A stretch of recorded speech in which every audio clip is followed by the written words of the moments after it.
हे good morning everyone, क्या हाल चाल है? बढ़िया मज़े में। मैं उम्मीद करता हूँ आप लोग बहुत बढ़िया होंगे जहाँ कहीं भी हों।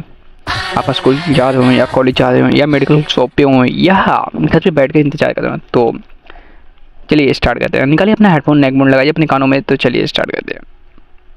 तो आज हम बात करने वाले हैं त्रिपुरा।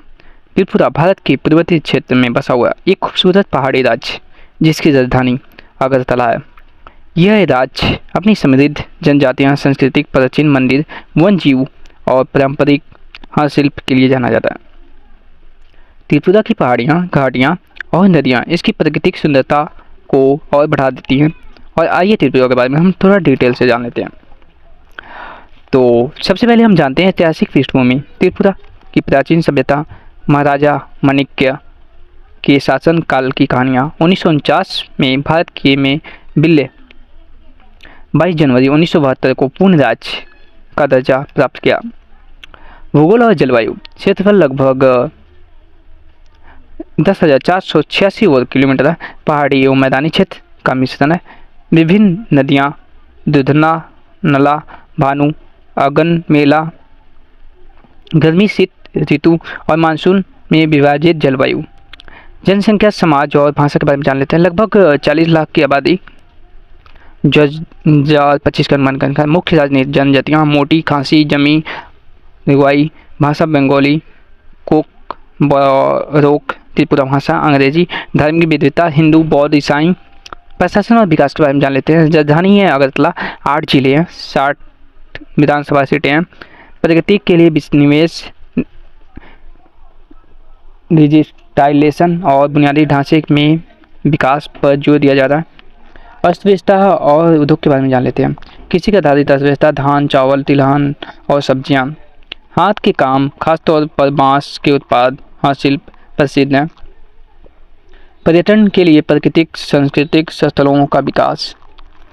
सांस्कृतिक और परंपराएं के बारे में जान लेते हैं। हस्तशिल्प, मोटी त्रिपुरा वस्त्र और गहने। राजमरोह, टीका त्रिपुरा, नृत्य और संगीत। मेला, खूबी सागर महोत्सव, रथ यात्रा। पर्यटन स्थल के बारे में जानते हैं। अगरतला के पुराने राजमहल, उर्वरथा फॉर्म, तेलियासा झील, न्यूवा जंगल, डिबू सारनाथ राष्ट्रीय उद्यान, राजपूता महल, चित्रगंधा देवी मंदिर। शिक्षा और स्वास्थ्य के बारे में जान लेते हैं।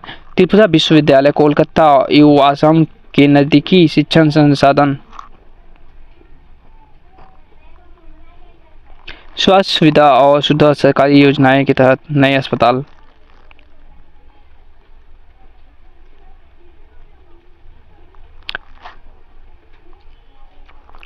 विभिन्न पर्यावरण और जैविक विविधता। वन क्षेत्र, नदी तंत्र, विविध जीव जंतु, वन संरक्षण, पर्यावरण की जागरूक अभियान। समकालीन चुनौतियां और संभावनाएं। समावती तनाव, आर्थिक विकास के रास्ते, पर्यटन, कृषि, डिजिटल शिक्षा के माध्यम से बेहतर भविष्य की उम्मीद। Thanks for watching, bye bye, take care. मैं उम्मीद करता हूँ आप लोगों को ये क्लिप पसंद आई होगी और इसी उम्मीद के साथ इस क्लिप को यहीं पे ख़त्म करते हैं। हाँ, मैं चाहता हूँ आप लोगों को कुछ और बता सकूँ, लेकिन वेट ना गाइस, जस्ट सेकंड। ही हमने सोचा कि 5 मिनट का क्लिप कंप्लीट कर लेते हैं किसी भी तरह, क्योंकि कंप्लीट तो करना ही है। क्योंकि हाँ, तो इसमें समसामयिक चुनौतियां और समाधान के बारे में जान लेते हैं। समावर्ती क्षेत्र होने के कारण कभी कभी सामाजिक और आर्थिक तनाव देखे जाते हैं। रोजगार के अवसर कम होने की वजह से युवाओं के पलायन की समस्या सामने आती है। सरकार ने निवेश और कौशल विकास के लिए तकनीकी शिक्षा के माध्यम से इस समस्याओं को समाधान करने के लिए प्रयास किया है। सामुदायिक भागीदारी और डिजिटलीकरण कार्यक्रम के क्षेत्र के आर्थिक विकास तेजी से हो रहा है। हाँ, निष्कर्ष के तौर में तो आप लोगों के सामने मैंने रख ही दिया था, लेकिन फिलहाल के लिए हम इसके बारे में जानते हैं, शिक्षा और स्वास्थ्य के बारे में, जो कि बहुत ही इंपॉर्टेंट रहता है। अगेन मैं इस लाइन को बोलना चाहूँगा। त्रिपुरा विश्वविद्यालय के साथ ही कई अन्य संस्था उच्च गुणवत्ता की शिक्षा प्रदान करते हैं। कोलकाता और आसाम में भी निकटवर्तीय विश्वविद्यालयों के कारण छात्रों को बेहतर विकल्प मिलते हैं। सरकारी स्वास्थ्य केंद्र और अस्पताल बेहतर स्वास्थ्य सेवाएं उपलब्ध करवाती हैं। मातृ और बाल स्वास्थ्य कार्यक्रम प्रभावी रूप से संचालित हो रहा है। डिजिटल शिक्षा, ऑनलाइन लर्निंग के क्षेत्रों के लिए उपलब्ध संसाधनों को बढ़ाया जा रहा है, जिसके ग्रामीण इलाकों के लिए शिक्षा स्तर बेहतर हो सके। तो फिलहाल के लिए मैं यही कहूँगा। Thanks for watching guys, bye bye, take care, ख्याल रखें अपना। जैसे तैसे ये करके हमने 5 मिनट का क्लिप रिकॉर्ड कर लिया आप लोगों के लिए। बाय, टेक केयर, ख्याल रखें।